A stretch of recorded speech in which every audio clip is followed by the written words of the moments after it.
색깔 봐, 색깔. 오케이. Let's go. Fire!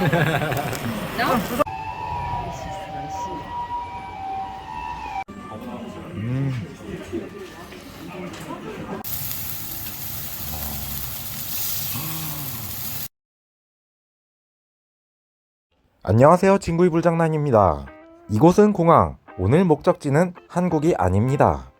예전에 공항에 왔을 때는 사람이 텅텅 비어 있었는데 확실히 사람이 많아진 모습을 보면서 다시 일상으로 돌아가고 있다, 그런 생각이 드네요. 모든 여행비는 먹는 것에 몰빵했기 때문에 비행기는 일반석입니다. 그렇지만 비행시간이 길지 않기에 괜찮습니다. 여기는 일본 도쿄이기 때문이지요. 지금부터 저와 일본 도쿄의 맛있는 집, 그렇지 않았던 집, 그리고 꼭 가봐야 되는 집을 속속들이 알아보겠습니다. 정말로 먹을 것을 사랑하는 일반인 시각으로 속속들이 파헤쳐 보겠습니다. 이곳은 츠키지 시장, 일본이 노량진 시장과도 같은 곳이라고 보시면 되겠고요. 진귀하고 신기한 해산물들이 널려 있습니다.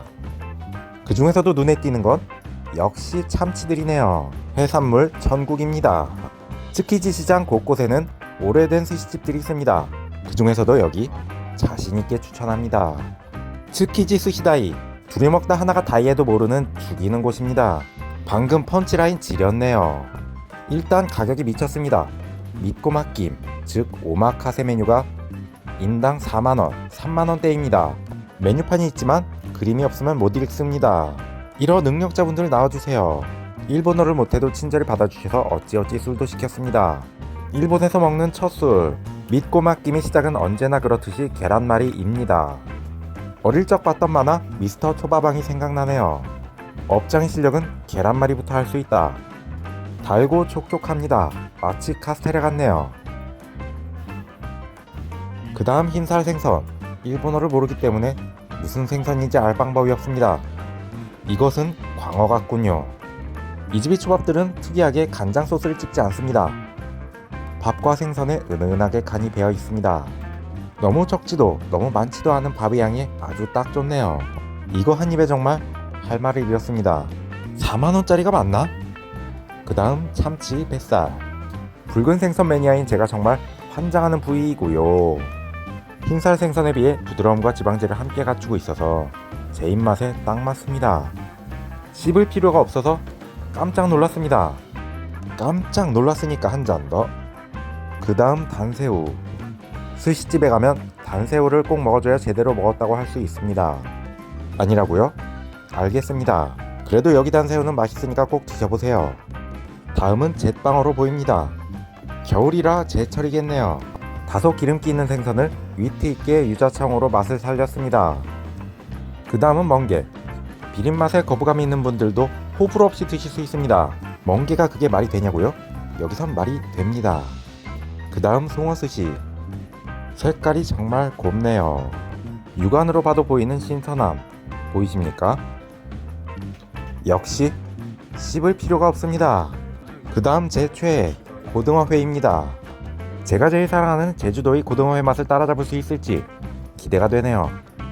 적당한 숙성도와 쌉싸름함, 제주도의 고등어와 견줘봐도 전혀 손색이 없습니다. 깜찍한 마리들, 참치 등 다양한 생선으로 속을 채웠습니다. 맛 역시 상당히 깔끔했고요. 요놈은 간이 안 됐기 때문에 간장을 찍어 드셔야 됩니다. 거대한 크기의 홍새우, 그리고 연근과 마. 새우의 크기 좀 보십시오. 살이 아주 속속들이 꽉 차 있습니다. 최근에 본 적 없는 크기네요. 살이 탄탄하고 씹는 맛이 아주 좋습니다. 이제 살짝 맛이 변화를 줄 때 와규 타다키입니다. 속속들이 배어있는 육즙 보이시나요? 쫀득하고 찰진 장어도 빼놓을 수 없습니다. 밀도 있는 식감이 입안을 아주 즐겁게 해줍니다. 굴향이 아주 강하게 올라옵니다. 마지막 연어와 우니 9한 마리와 서비스로 주신 단새우. 4만원대의 믿고맡긴 메뉴에 서비스라니요. 연어와 성게알도 바다향이 쏴하고 올라오는 게 아주 끝내줬습니다. 가심으로 맑은 된장국, 이것도 맛있었습니다. 마무리로 한 잔 더. 잘 먹었습니다. 시장 나가는 길 곳곳에 유혹거리가 잔뜩이지만 참아봅니다. 왜냐면 갈 길이 멀거든요. 일본 인싸들은 다 모였다는 신주쿠. 번화가 중에 번화가입니다. 신주쿠에서 술 마시면 저 같은 찐따도 바로 인싸. 인싸는 이자카야에서 술을 마십니다. 구시아키 비스트로 후쿠미미. 외관에서부터 벌써 이 집은 술집이다, 그런 분위기를 풀풀 풍기고 있습니다. 그렇다면 신주쿠의 술집은 과연 어떨까? 제가 한번 체험해보겠습니다. 이곳은 꼬치 메뉴가 메인. 꼬치 5개 세트 12,000원, 개당 2,400원 꼴이네요. 이 정도면 한국보다 비싸지 않은 듯. 비루도 빼놓을 수 없습니다. 생이라는 뜻이 일본어인 나마와 비어의 일본어 발음 비루, 하이보루도 한 잔. 오늘은 핑구와 한잔 해보겠습니다. 이것은 서비스로 주신 크림치즈와 크래커. 일본에도 서비스가 있다니 놀라운 부분입니다. 먼저 꼬치가 나오기 전에 고등어 타다키가 나왔습니다. 직원분들 하나하나의 텐션이 아주 하늘을 찌를 듯해서 신주쿠가 괜히 인싸거리가 아니구나 하는 생각이 들었습니다. 텐션에 한번 지리고 불쇼에 2번 지렸습니다. 겉바속촉하게 잘 익혀낸 고등어, 레몬즙으로 마무리. 잘했다고 박수도 쳐주십니다. 바삭하게 잘 익은 껍질과 촉촉한 속살, 도대체 어떤 맛일지 감도 안 오는데요. 말로 설명하기도 힘듭니다. 구이인데 시원한 구이, 비리지 않으면서도 고소하고 상큼한, 드셔보셔야 되는 메뉴 같습니다. 추천. 일본에서 또 하나 유명한 술, 매실주입니다. 이거 중독되면 답도 없습니다. 그 사이에 꼬치 메뉴가 나왔네요. 동남아 꼬치 요리인 사태가 생각납니다. 꼬치도 핑구와 함께, 파와 닭안심을 함께 구운 닭꼬치. 기름을 쪽 뺐으면서도 육즙은 살아있는 재료의 맛을 200% 살렸습니다. 존맛. 이것은 다리부위 같네요. 맛있으니까 한 잔 더. 이것은 닭연골. 이건 역시 대존 맛이었습니다. 닭 특수 부위 좋아하시는 분들은 꼭 드셔보세요. 핑구와 함께하는 염통, 그리고 삼겹살. 일본 요리에는 유자가 참 폭넓게 쓰입니다. 느끼한 맛을 잡아주기 위한 유자와 무, 삼겹살과 합이 어떨지 궁금하네요. 핑구도 궁금한가 봅니다. 그렇지만 맛은 한국 삼겹살이 더 나았습니다. 닭 염통은 무난합니다. 그냥 우리가 흔히 아는 그 맛이에요. 다만 닭고기랑 닭 연골 쪽은 꽤 맛있었다. 외국 손님들도 불편하지 않게 즐길 수 있는 분위기는 플러스. 여기는 아사쿠사. 관광 명소와 길거리 음식이 많은 곳입니다. 그 중에서도 돋보였던 3,700원짜리 고구마 과자. 때깔부터 영롱하네요. 역시 일본은 디저트 강국입니다. 타르트와 화과자의 중간 정도 되는 식감, 부담스럽지 않은 단맛, 좋네요. 에피타이저 먹었으니 아침입니다. 일본 라멘집 중에서 가장 유명한 이치란 라멘. 10시 오픈 시간에 맞춰서 와봤습니다. 아니면 꼼짝없이 대기줄. 키오스크로 주문합니다. 라멘 한 개에 10,000원, 돼지고기 장조림이 5,000원. 이 정도면 우리나라 라멘에 비해 싼 편 아닌가요? 맵기를 고를 수 있는데 반드시 5단계 이상으로, 그래야 한국인이 좋아하는 최적의 맵기 정도가 나옵니다. 기억하세요. 5단계. 돼지고기 장조림이 나왔습니다. 5,000원짜리 사이드치고는 양도 맛도 훌륭합니다. 단백질이 부족하신 분들은 추가. 드디어 서빙된 대망의 이치란 라멘. 맵기 5단계의 위험. 이라고 해봤자 신라면 정도 맵기입니다. 이제는 쉐킷쉐킷 할 타이밍. 시뻘건 게 한국인의 도전 욕구를 자극시키네요. 그렇지만 일본인과 한국인의 맵기 개념은 아주 다릅니다. 엽떡 보통 맵기 먹고 기절할 뻔했던 저도 이치란 라멘 5단계 맵기는 아주 견딜만 하고요. 여기다 반속 달걀도 추가할 겁니다. 서론이 길었습니다. 어디 맛부터 보겠습니다. 혓바닥을 자극하는 강렬한 탄수화물의 맛. 역시 탄수화물은 생활입니다. 라이프입니다. 적당한 입힘의 면이 꼬들거림. 과하게 맵지 않지만 매콤한 국물 맛. 한국인에게 최적화된 일본 라멘이라고 볼 수 있습니다. 차슈도 느끼하지 않고 딱 좋았고요. 면, 국물, 고기, 삼박자가 아주 딱딱 맞습니다. 아주 진하게 육수를 우려냈다는 증거인 이 기름층. 그럼에도 불구하고 느끼하지 않습니다. 기억하세요. 맵기 5단계 이상. 이곳은 긴자 근처 고급 주택들이 많은 부자 동네입니다. 그 분위기에 맞게 이번에는 아주 고급스러운 걸로다가 한번 가보겠습니다. 구로사와 철판구이 대판야끼 전문입니다. 저 목조 건물은 유적지가 아니라 음식점입니다. 겉에서부터 고급스러움이 느껴지지 않으십니까? 사실은 이곳은 예약이 필요합니다. 저희는 그걸 모르고 그냥 들어갔는데 웨이터의 표정에서 당황스러운 모습이 200% 느껴졌습니다. 그럼에도 불구하고 자리를 친절히 마련해 주셔서 다행스러운 부분이었고요. 이렇게 주방장과 대면하는 바에서 식사를 진행합니다. 대판야끼는 처음이라 너무 설렙니다. 오늘 진구이 불장난, 이번에는 진구와 함께 하겠습니다. 채널이 드디어 정체성을 찾았네요.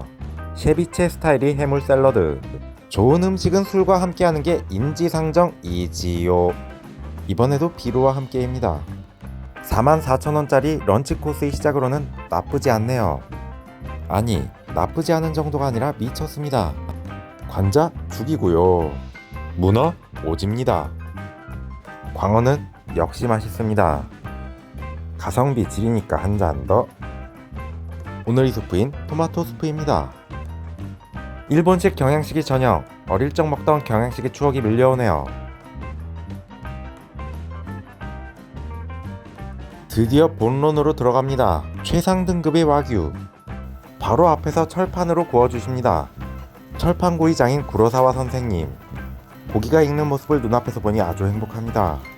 야채도 차례차례 구워주시고, 저는 육식파라 사실 야채는 별로 중요하진 않습니다만 특상품 와규가 아름답게 익고 있습니다. 고기가 다 익어갑니다. 구로사와 선생님이 살치살부터 썰어주십니다. 마블링이 영롱하네요. 그냥 영롱하다는 말밖에 할 말이 없습니다. 그 다음 안심과 등심. 고기 빛깔이 선홍색이라는 것부터 말 다 했죠. 색깔과 냄새에 지렸습니다. 보는 재미, 냄새 맡는 재미, 그리고 먹는 재미. 이것이 대판야끼만이 차별점 같습니다. 진구도 고기가 있기 기다리고 있네요. 야채와 고기 순으로 서빙이 되어 나옵니다. 친절도는 정말이지 최상입니다. 먼저 가장 기대되는 살치살. 첫 고기는 소금이 국룰. 자, 갑니다. 최상급 호텔 레스토랑에서 먹는 스테이크의 느낌이었습니다. 육즙, 육향, 익힘 정도, 고기의 신선도, 어느 것 하나 흠잡을 데가 없습니다. 이가 없는 분들도 씹을 수 있을 정도로 부드러운 식감. 기절하겠네요. 구로사와 장인이 숙주쇼도 보여주십니다. 고기와 잘 어울리는 숙주. 고기의 숙주가 되고 싶습니다. 아삭아삭한 식감이 고기와 잘 어울립니다. 6,000원짜리 볶음밥이 있길래 무슨 볶음밥이 이렇게 비싼가 하면서도 궁금해서 시켜봤는데 구로사와 장인이 보여주는 볶음밥쇼. 이거면 6,000원 돈값 하네요. 기다리는 동안 안심을 먹으며 안심하고 있겠습니다. 개구리 낮에 드립을 듣는 시청자분들은 불안하시겠네요. 오늘 깨달은 사실, 와규도 원산지인 일본에서 먹으면, 그리고 주방장의 실력이 더해진다면 한우 못지않은 훌륭한 고기였다는 사실. 100g에 몇만원씩 하는 소고기보다는 이게 더 가성비 좋고 맛있는 것 같습니다. 여긴 100g 가격에 코스가 나오니까요.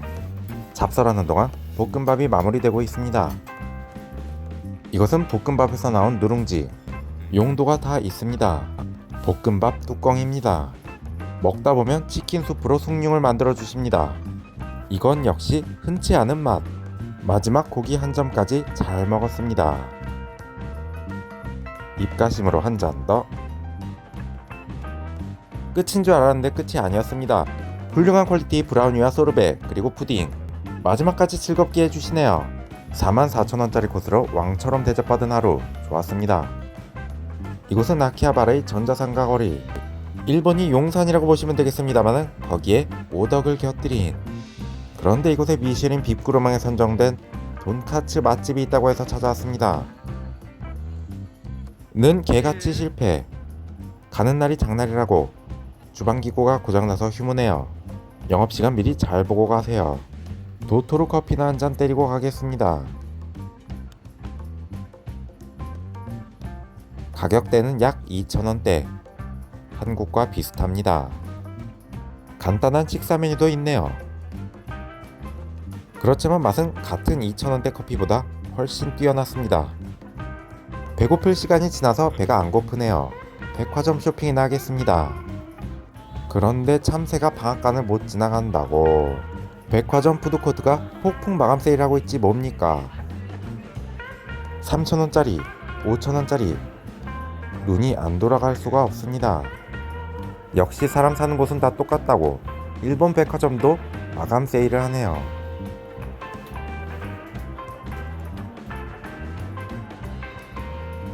게다가 8,000원짜리 지라시 스시, 이런 건 듣도 보도 못했습니다. 양도 맛도 훌륭. 30% 세일 중. 이거는 뭔지 몰라서 도전 못해봤습니다. 솔직히 배가 좀 더 고팠다면 이쪽에 있는 도시락들을 도전해보고 싶었지만 다음 기회에.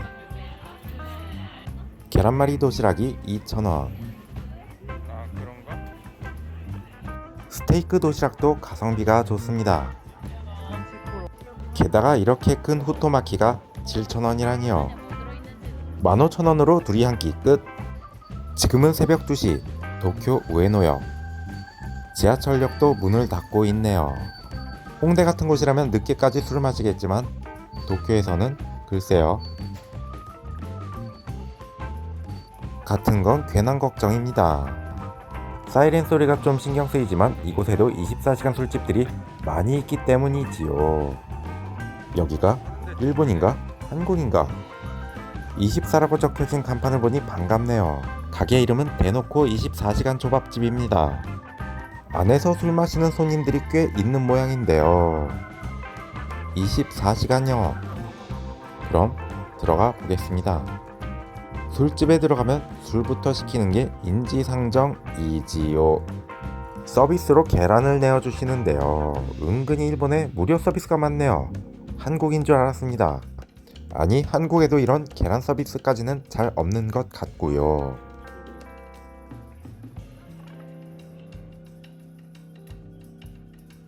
이 미오는 처음 먹어보는 술인데 스파클링 포도주 같은 느낌입니다. 궁금해서 시켜본 연근튀김과 새우튀김. 연근튀김. 예전에 한국에 있는 일본식 선술집에서 야채튀김을 굉장히 맛있게 먹은 기억이 있어서 시켰는데요. 새벽 2시라서 입맛이 없어서인지 튀김옷이 너무 두꺼워서인지 그냥 그랬습니다. 새우튀김은 꽤 큽니다. 새우도 꽤 통통하고요. 느끼하지 않고 고소했는데 새우의 선도가 좋아서인 것 같습니다. 추천. 그 다음 참치 뱃살 덮밥.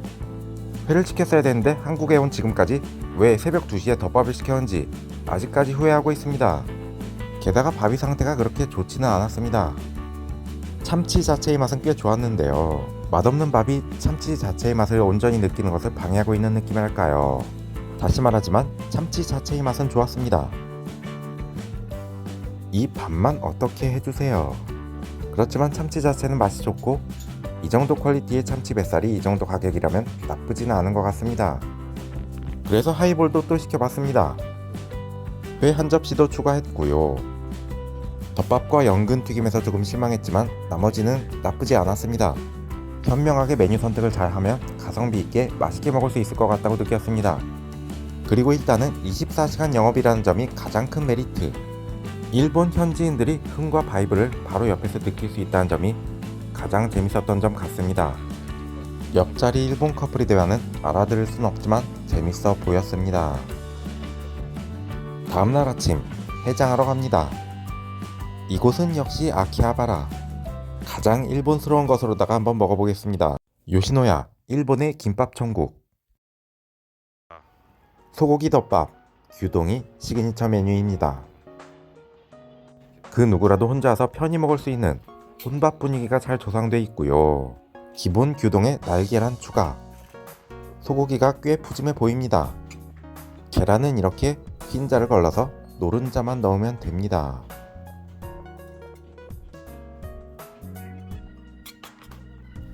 톡.